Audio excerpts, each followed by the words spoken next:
सुन रहे हैं नव प्रवाह लाइव पॉडकास्ट। नमस्कार, आप देख रहे हैं नव प्रवाह लाइव। नव प्रवाह लाइव के जियो पॉलिटिक्स में एक बार फिर से आपका स्वागत है। मेरे साथ पंकज जी जुड़ चुके हैं। पंकज जी नमस्कार, बहुत बहुत धन्यवाद, आपने समय निकाला। आज जिस विषय पर हम बात करेंगे वो थोड़ा सा संवेदनशील भी है और भावुक कर देने वाला है। भावुक कर देने वाला इसलिए है क्योंकि हिंदुस्तान में जब किसी हिंदुस्तान में हिंदुओं और सिखों के अलावा किसी दूसरे धर्म पर थोड़ी सी भी दिक्कत होती है, परेशानी होती है, तो उससे जुड़े हुए लोग, जैसे इस्लामिक मामलों में कुछ होता है तो जितने इस्लामिक स्टेट्स हैं, कंट्रीज हैं, वो सामने आ जाती हैं, उस पर बात होने लगती है। नहीं बात होती है तो इंडिया में रहने वाले जो इस्लामिक पॉलिटिशियंस हैं, जो नेता हैं, वो जो अरबी देश हैं और मिडिल ईस्ट के लोग हैं, या टर्की वगैरह में जितने भी देश हैं इस्लामिक, उनसे मदद मांगने लगते हैं। लेकिन भारत के पास में ही, जो एक जमाने में भारतवर्ष का हिस्सा हुआ करता था, वहां पर हिंदुओं की और सिखों की स्थिति देखकर आप दंग रह जाएंगे। मैं बात कर रहा हूं अफगानिस्तान की। अफगानिस्तान में और पाकिस्तान में जिस तरीके की हिंदुओं की स्थिति है वो बड़ी दयनीय है। अफगानिस्तान की अगर माने तो आप वहां के हिंदुओं और सिखों की जो संख्या है वो उंगलियों पे गिन सकते हैं। कुछ रिपोर्ट्स मैंने मीडिया में पिछले दिनों पढ़ी, जो पढ़ के मैं दंग रह गया। ये बड़े आश्चर्यचकित कर देने वाले आंकड़े हैं कि अफगानिस्तान जैसे देश में, जहां पर लाखों की संख्या में हिंदू और सिख रहते थे, जहां पर गुरु नानक देव जी जाके अपने विचार उन्होंने उसका प्रचार प्रसार किया, वहां पर 100 से कम की संख्या अगर सिख और सिख परिवारों की हो तो ये बड़े ताज्जुब वाली बात है। जिस तरीके से धर्मांतरण और हिंदुओं के मंदिरों पर हमले के मामले पाकिस्तान और अफगानिस्तान में आए हैं, वो चकित कर देने वाले हैं। आज इस विषय पर हम अपना चर्चा करेंगे अपनी जियो पॉलिटिक्स में। पंकज जी, आज हम इसी बात पर बात करेंगे कि अफगानिस्तान और पाकिस्तान में हिंदुओं की और सिखों की ये जो दशा है, गुरु ग्रंथ साहिब के रखने की स्थिति हो। अभी बीच में जब तालिबान की सरकार आई थी तो जिस तरीके से एक सिख को आपने देखा होगा कि वो बड़ी मुश्किल से गुरु ग्रंथ साहिब को बचाकर हिंदुस्तान की जमीन पर, सरजमी पर उसने पैर रखा, और वो जो उसकी छवि है, वीडियो जो है, वो काफी ज्यादा चर्चित हुई। उसके बाद ये चीज जो सामने आ रही है वो बहुत चौंका देने वाली है। क्या मानना है आपको कि किस तरीके से ये जो राजनीतिक खेल होता है, किस तरीके से ये खेला जाता है, आपको क्या लगता है? अमित जी, सबसे पहले आपने बिल्कुल सही कहा, बड़ा एक संवेदनशील मामला है। और कोई भी मनुष्य जीव हो, चाहे वो भारत का हो या फिर भारत के बाहर का हो, किसी भी धर्म का हो, इससे कोई ज्यादा फर्क नहीं पड़ता। लेकिन जी, एक फर्क ऐसा पड़ता है कि हमको समझना चाहिए कि क्या हो रहा है। और आपने बिल्कुल सही कहा कि एक तो आपको ये समझना है कि ये अभी की घटना नहीं है। जब जब किसी और खासकर इस्लामिक देशों में, एब्राहमिक कंट्रीज जो होती है, जिनका मानना है, तो दो हमको बहुत क्लियर समझना पड़ेगा कि एक धर्म या फिर कुछ धर्मों का ऐसा मानना है कि ईश्वर सिर्फ एक ही है और एक के सिवा कोई है ही नहीं। हम लोग जो है, हम लोग ईश्वर के कई रूपों को मानते हैं, तो हम पॉलीएथिस्ट कहा जाता है और वो मोनो एथिस्ट कहा जाता है, सिर्फ एक मतलब एक। तो खासकर अगर इस्लामिक आप कंट्रीज की बात करें तो वहां पर ये उनको इनफैक्ट कहा ही गया है कि आप प्रचार प्रसार करें। तो इनको इस्लामिक दृष्टिकोण से मोमीन कहा जाता है। जो मोमीन है वो नॉन मुस्लिम्स को बताता रहेगा बार बार, समझाता रहेगा बार बार, और हम्म। प्रयास करता रहेगा बार बार धर्मांतरण का। तो ये तो उनका एक सिस्टम हो गया। अब हम्म। अफगानिस्तान में क्या हो गया है, देखिए, बड़ी विचित्र सिचुएशन है, क्योंकि वहां पर एक काफी बड़ा एक भारतीय तो नहीं कहूंगा, लेकिन हिंदू और सिख जो अफगान नेशनल्स थे, इनके एक बहुत बड़ी संख्या हुआ करती थी। बट एक बात है कि जब अफगानिस्तान कई सालों से बिखर रहा था, तो कई सारे अफगान जो है नागरिक, हिंदू और सिख, वो भारत में चले आए हैं। और कई सालों से लगातार बहुत सारे मंदिर के ट्रस्ट और खासकर गुरुद्वाराओं के बहुत सारे ट्रस्ट इन लोगों को 50-50, 30-30, 20-20 के जत्थों में भारत में वापस लेकर आ रहे हैं। दिक्कत इनकी ये होती है कि जो सिटीजन अमेंडमेंट बिल है, इसके अनुसार कोई भी व्यक्ति जो बाहर से आ रहा है, वो किसी भी धर्म का हो, उसको एकदम से भारत की सिटीजनशिप नहीं मिल सकती। ये करंट सिचुएशन है। और इस वजह से इन हिंदुओं और हम्म। सिखों को अगर हमें भारत में रिलोकेट भी करना है, तो एक टेक्निकल प्रॉब्लम हो जाता है, कितनी देर तक आप उनको रेफ्यूजी बनाएं या फिर क्या करें, तो ये प्रॉब्लम हो जाता है। और इसीलिए हम्म। एनआरसी में ये क्या कहते हैं, प्रबंध किया जा रहा है कि हमारे हम्म। आस पड़ोस की जितने भी देश है, जो इस्लामिक देश है, इनमें माइनॉरिटीज को भारत में अगर लाकर उनको सिटीजनशिप देनी है, तो उसके लिए स्पेशल प्रावधान किया जा रहा है, जिसके काफी सारे लोग विरुद्ध हैं, वो अलग बात है। लेकिन हम्म। जो जबरदस्ती का धर्मांतरण हो रहा है, ये बिल्कुल सत्य है। और साथ ही में इन लोगों की जो आर्थिक और सामाजिक परिस्थितियां हैं, देखो ये करे भी तो क्या करे।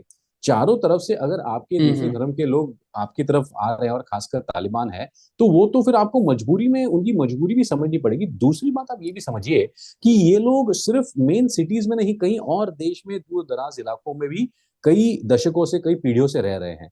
अब इनको लोकेट हम्म। करके काबुल तक लाकर उनको वापस लाना अपने आप में एक इम्पॉसिबल टास्क है। तो 90 बिल्कुल। 95% लोग तो कहते हैं कि छोड़ो यार, धर्मांतरण कर लो, छोड़ो, जाने दो, कहां पर जान के लाले पड़ जाए। तो ये एक बहुत प्रॉब्लम है। और आपने बिल्कुल सही कहा कि अगर क्रिश्चियन या मुस्लिम लोगों के साथ दूसरे देशों में ऐसा होता है, तो कई सारे देश उनके साथ खड़े हो जाते हैं। लेकिन हम भारत हम्म। को हिंदू राष्ट्र ही मानने को तैयार नहीं है। तो अगर हिंदू और सिखों के साथ हम्म। कहीं कुछ हो रहा है, तो उसके लिए फिर कौन जवाबदेही होगा? तो I think there is nothing wrong in we as Indians thinking about hmm. these minorities in Afghanistan. Afghanistan में मूर्तियां जो हैं वो तहखाने में रखी गई, ऐसी स्थिति है। जो गुरुद्वारे बनाए जाते थे, गुरुद्वारों का कॉन्सेप्ट जो होता था वो चारों तरफ से जी। खुले होते, तो चारों दरवाजे उनके खुले होते थे कि चारों तरफ से लोग आए। और वहां पर स्थिति ऐसी है कि जो मेन दरवाजा होता है, वो जो कपाट होता है, वो बंद रहता है। एक हम्म। रिपोर्टर यहाँ इंडिया से गई थी वहां रिपोर्ट करने के लिए, तो उन्होंने अपने एक ब्लॉग में एक जिक्र किया इस पूरे मतलब उनकी जर्नी को उन्होंने लिखा कि जब वो यहाँ से अफगानिस्तान जाना चाहती थी, तो तालिबान सरकार का एक मेल उनको मिला कि आपको जब तक अनुमति नहीं मिले तब तक आप वहां से फ्लाई मत करिए। और दूसरी बात, जी। यहाँ से जाने के बाद उनको रिपोर्ट करने के लिए कम से कम 4 दिन लगे ये अनुमति मिलने में कि आप रिपोर्टिंग कर सकती हैं। और रिपोर्टिंग करने के दौरान आपको किन किन बातों का ध्यान रखना होगा, ये सारी चीजें उनको बताई गई। मतलब उन्होंने बाकायदा अपनी रिपोर्ट में लिखी है ये बात।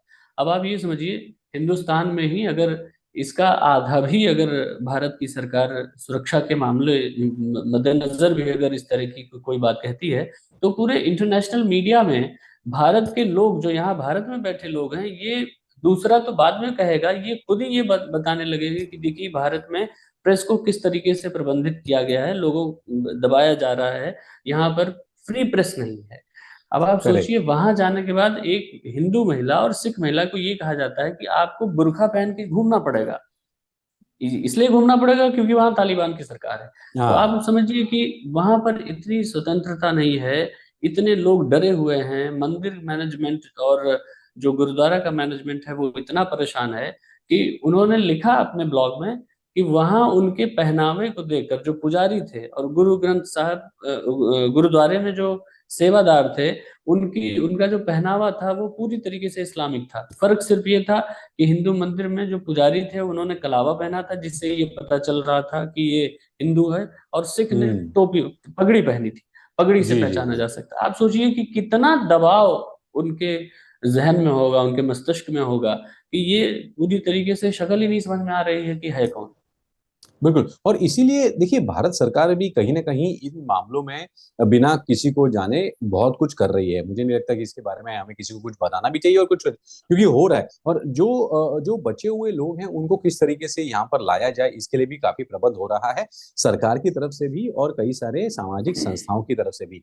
लेकिन एक बात है, हम्म। देखिए, आपको ये समझना होगा कि जो तालिबान है, जो आपने सारी बातें कही, हम क्यों माने उनकी बात? वो है कौन? सबसे पहली बात वो है। हम्म। दूसरी बात ये है कि अब अफगानिस्तान में सब लुट चुका है, इसीलिए बाकी इंटरनेशनल जो कंट्रीज है, उनको उसमें कोई इंटरेस्ट नहीं है। हाँ, तुमको जो करना है करो, क्योंकि हमको जितना लूटना था, हमको जितना तोड़ना था, वो हमने सब कर दिया। अब हमारे इंटरेस्ट से कोई बचा हम्म। नहीं है, तो इसीलिए उनका ध्यान कोई है नहीं वहां पर। तीसरी बात देखिए, तालिबान जो है वहां पर कितना एक विचित्र है। आपको क्रिकेट का मैं एग्जांपल लेता हूँ। अफगानिस्तान की टीम क्रिकेट खेलती है, लेकिन उनमें से 99% या फिर 95% जो खिलाड़ी है वो अफगानिस्तान में नहीं रहते। उनका क्रिकेट हम्म। बोर्ड का ऑफिस है काबुल में। तो अगर हम्म। भारत और अफगानिस्तान के बीच में अभी जनवरी में जो बायलैटरल सीरीज होगी, उसके लिए आईसीसी की तरफ से दोनों देशों को भुगतान होता है खेलने के लिए, तो वो क्रिकेट हम्म। बोर्ड को मिलता है काबुल में। तो तालिबान को ये हम्म। चलता है, तालिबान को ईमेल चलता है जो गैर इस्लामिक नहीं माना जाएगा। लेकिन बाकी चीजों में आप खामखा के शरिया के रूल दिखाते हैं। तो वहां पर हम्म। फिलहाल कहते हैं ना कि एक ओपन गुंडा राज चल रहा है, जिसके और जनरली पिछले अगर आप 50 सालों की 40 सालों की बात करें, तो अफगानिस्तान में वॉरलॉर्ड्स का सिस्टम है कि जो हम्म। जिस जगह पर दबंग है वो वहां का राजा है, और वो सरकार हम्म। चलाते हैं, और उस हिसाब से सब कुछ चलता रहता है। अब फिलहाल वही हाल है, और इसमें ये जो हिंदू और सिख हैं ये फंसे हुए हैं, और इनका भी वहां पर प्रॉपर्टीज होगी, उनकी भी वहां पर पीढ़ियों से काम चलता होगा। तो इनको हम्म। जल्द से जल्द कैसे निकाला जाए लीगली, ये जल्दी से जल्दी सोचना पड़ेगा। अगर नहीं तो किसी और देश में जाकर फिर यहाँ पर लाया जाए। तो कई सारी सामाजिक संस्थाओं को इसका ध्यान रखना पड़ेगा। अभी देखिए, आपको मैं एक बात बताऊं। एक सिख हैं जो दिल्ली में रहते हैं, काबुल में जी। रहते थे, काबुल में उनका व्यवसाय है। अब उनकी मजबूरी ये है कि जिस तरीके से वहाँ की सामाजिक स्थिति है, वो आपको पता ही है कि किस तरीके से तालिबान की सरकार काम करती है। अब उसकी वजह से उनके जो बिजनेस हैं या उनकी लैंड है, उनकी जो प्रॉपर्टीज हैं, उस पर उनको जो व्यवसाय, वो जो सीधे खुद व्यवसाय करके मुनाफा कमाते थे, वो अब उनके पास दो रास्ते बचे हैं। या तो वो बेच दें, या फिर वहां किसी मुस्लिम पार्टनर को अपने साथ में रखें और वो बिजनेस करके हाँ। इनको बेनिफिट दे। तो ये कंडीशन हो गई। आप सोचिए कि अगर यही करेक्ट। स्थिति भारत में मुसलमानों की हो या किसी दूसरे ईसाई की हो, तो आप सोचिए कि कैसी आग लगेगी, किस तरीके की स्थिति हो जाएगी। और इसीलिए वो जो एनआरसी बीच में जो बवाल हुआ था, खामखा लोगों ने जो किया था, उसमें इन्हीं हम्म। सारे रेफ्यूजीज के लिए एक बहुत ही उत्तम ऐसा सिटीजन अमेंडमेंट बिल का, मुझे लगता है 64 नंबर का वो एक अमेंडमेंट है, जहां पर इन जैसे शरणार्थियों को जल्द से जल्द भारतीय सिटीजनशिप देने का एक वहां पर प्रबंध किया जा रहा था। अब आप सोचिए, ये जो आप व्यक्ति के बारे में बात कर रहे हैं, अगर वो 6-7 साल भारत में रह भी जाते हैं एज ए रेफ्यूजी, और वहां पर उनकी दिक्कत हो जाती है, और समझो कि जीरो हो गया वहां पर, चलो अज्यूम करो, तो भी वो कम से कम उनका एक एप्लीकेशन करके वो भारतीय सिटीजन तो बन सकते हैं। कम से कम कहीं नौकरी धंधा कुछ कर तो सकते हैं, बैंक से लोन तो ले सकते हैं। ये बात हम्म। लोग जानबूझ के समझना नहीं चाहते, क्योंकि ये जो रेफ्यूजीज हैं ये हिंदू या सिख हैं। That is the major concern. Hmm. देखिए, मैं बार बार कह रहा हूँ कि हमारे जो लोग हैं भारतीय, सब एक हैं। जो अभी मुसलमान है वो भी पहले हिंदू ही थे, तो कोई बहुत उसमें कोई हम अंतर नहीं कर रहे हैं। लेकिन हम्म। जब हिंदू और सिख माइनॉरिटी की बात आती है किसी सिचुएशन में, उसमें भेदभाव करना, ये मुझे लगता है कि बहुत गलत तो ये पूरे मामले में सर आपका क्या मानना है कि ये किस तरीके से इसको सॉर्ट आउट किया जा सकता है? क्या समाधान लगता है आपको इस समस्या का? बड़ा मुश्किल है ये अमित, लेकिन हमें दो तीन चीजों पर ध्यान देना पड़ेगा किस तरीके से, बिकॉज ये सारे अपने लोग हैं। अच्छा, फिर इस हम्म। स्टेटमेंट को सुनकर कई सारे लोग कहेंगे तो क्या नॉन हिंदू नॉन सिख जो भारत के बाहर रहते हैं वो हमारे लोग नहीं हैं? तो ये बहुत हम्म। नॉन संदर्भ वाली बात हो जाएगी। परिप्रेक्ष्य को समझना है कि सबसे पहले एक तो ये करंट सिचुएशन को लीगली हैंडल करना भारत सरकार के लिए डायरेक्टली बड़े मुश्किल है, क्योंकि इन लोगों को हम्म। यहाँ लाकर उनको सिटीजनशिप देने का प्रावधान अब तक नहीं है। तो शायद इस वजह से एनआरसी की बात भी जल्दी चल जाएगी, और ये अमेंडमेंट हो जाएगा, तो इन सभी को जल्दी से जल्दी यहाँ पर लाकर भारतीय सिटीजनशिप दिलाई जा सकती है। दूसरा ये भी हम्म। है कि मुझे लगता है कि ये जो भारत सरकार इन सभी गुरुद्वाराओं के साथ जो भारत में है, इन लोगों के साथ संपर्क में है, मंदिर ट्रस्ट लोग जो है इनके साथ संपर्क में है अफगानिस्तान में, इनके साथ भी इनडायरेक्टली काम करके इनको यहाँ पर लाने की पूरी कोशिश करेगी।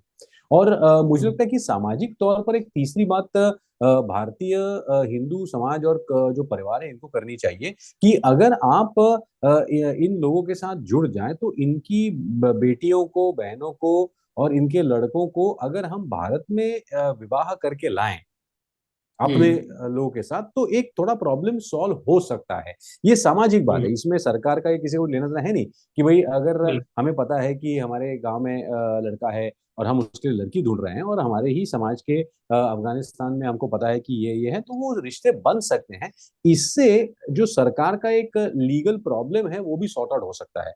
तो ये सारी हम्म। चीजें हैं। या फिर इनको ये भी देखना पड़ेगा कि क्या भारत सरकार इनको अफगानिस्तान से निकालकर कोई दूसरे देश में जाकर वाया वाया यहाँ पर लेकर आए, तो भी बात बन सकती है। अब देखिए 50,000 60,000 लाख भर रोहिंग्या अगर वहां से आकर भारत में बस सकते हैं, तो ये तो हम्म। हार्डली 500 800 लोग भी नहीं है। तो मुझे नहीं लगता कि ये हम्म। प्रॉब्लम सॉल्वेबल नहीं है, लेकिन समाज को भी इसमें थोड़ा सा योगदान देना पड़ेगा। और ये लोग ऐसे भी हैं कि ये आके भारत में उपद्रव नहीं मचाएंगे और रोहिंग्या हाँ, की तरफ ये विवाद तो नहीं उल्टा फैला। आर्थिक स्थिति को फायदा दिलाएंगे, बिकॉज ये कारीगर हैं, ये बिजनेसमैन हैं, ये लोग हैं जो फायदा ही दिलाएंगे। बिल्कुल सही बात है, क्योंकि ये तो एक तरीके से भारत में आते हैं और नकली आधार कार्ड और पता नहीं किस तरीके से चीजें ऑर्गेनाइज करके ये सब सारी चीजें बना लेते हैं। ये तो ऐसे लोग हैं जो भारत में ना, जैसे भारत में जिन लोगों की व्यवस्था नहीं है, वो इंग्लैंड जा रहे हैं, कनाडा जा रहे हैं, जर्मनी जा रहे हैं, ऐसे भी इस जी। तरीके की प्लान भी देखे गए हैं कि अफगानिस्तान में ज्यादातर जो सिख हैं वो या तो कनाडा चले गए या इंग्लैंड चले गए। भारत में करेक्ट करेक्ट। कोई भारत में नहीं आ रहा है, क्योंकि भारत में आने के बाद ये भी देखना है कि उसकी नौकरी या बाकी चीजों पर किस तरीके से काम हो सकते हैं, जिसकी नहीं देखिए, कनेक्टिविटी। ये आपका हम्म। बहुत इंपॉर्टेंट पॉइंट आपने नोट डाउन किया है। देखिए भारत में आने के बाद सिटीजनशिप का बड़ा प्रॉब्लम हो जाता है, जबकि हमें ये समझना है कि ये लोग जो कनाडा और यूके जा रहे हैं वहां पर इनको सिटीजन नहीं बनाया जा रहा है, लेकिन हम्म। चूंकि वहां पर इमिग्रेंट्स काम करने वालों की कमी है, इसके लिए इनको हम्म। लाया जाता है ताकि उनका काम हो जाए और इनको मतलब आप धीरे धीरे करके काम एडजस्ट कर दे। लेकिन वहां पर देखो, भारत में आने का मतलब है आप अपनी मातृभूमि में आ रहे हैं, तो आप अपने हम्म। अधिकारों के लिए भी कहेंगे भाई मेरे को वोट करने का भी हक चाहिए, मेरे को ये भी चाहिए वो भी चाहिए। आप यूके और हम्म। कनाडा में जब जाते हैं, ये यूएस में जाते हैं, तो आपको सिटीजनशिप जिंदगी भर नाम ही मिले तो भी आपका गुजारा निकल जाता है।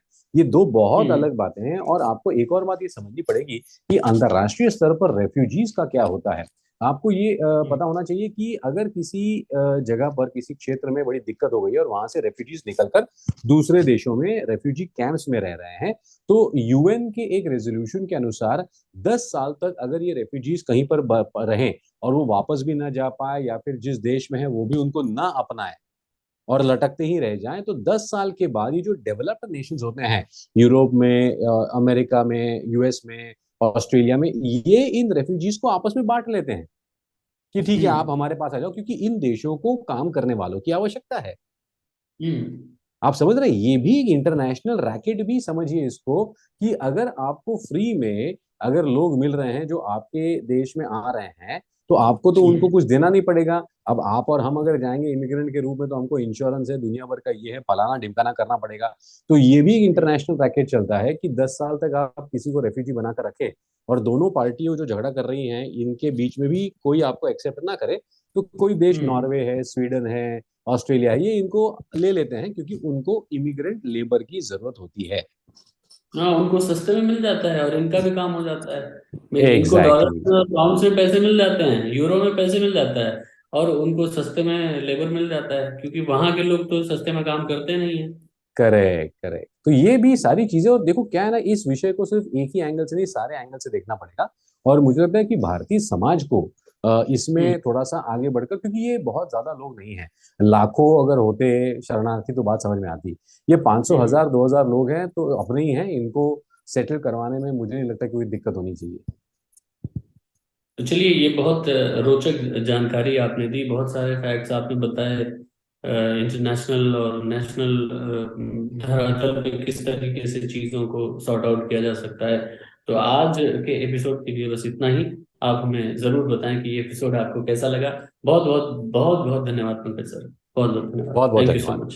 देखते रहना नौ प्रवाह लाइव में, हमें द्विवेदी बने रहे हमारे साथ। अपने सुझाव हमें दें नौप्रवाहlive@gmail.com पर, और सब्सक्राइब करें, शेयर करें, और हमें बताते रहें कमेंट करके कि कैसा लग रहा है आपको। बहुत बहुत धन्यवाद।